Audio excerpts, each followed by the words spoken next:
কি ব্যাপার ভাই? আজকাল তো আমার জামা কাপড় মেশিনে পরিষ্কার হয়ে যাচ্ছে দেখছি।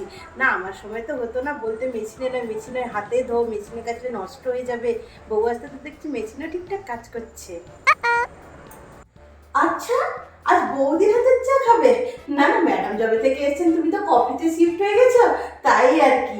আজ হঠাৎ বৌদির হাতের চায়ের কথা কিভাবে মনে পড়লো? আচ্ছা, আজ বৌদির হাতে খাবার চাই? না না, বৌদির হাতে কি আর ওই রকম টেস্ট আছে নাকি? ম্যাডামকে রান্না করতে বলো, এখন তো ম্যাডামের হাতের টেস্টই তোমার ভালো লাগবে, তাই না?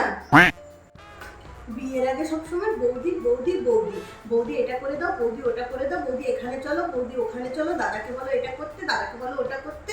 এখন বউ এসে যাওয়ার পর বৌদিকে আর জিজ্ঞেসও করে না যে কোথাও যাবে কি দরকার, কিচ্ছু না। স্যার, আপনার ম্যাডামকে গিয়ে একবার জিজ্ঞেস করুন ব্রেকফাস্ট ওনার ঘরে দিয়ে আসবো নাকি উনি এখানে এসে দর্শন দেবেন, একবার দেখে আসুন।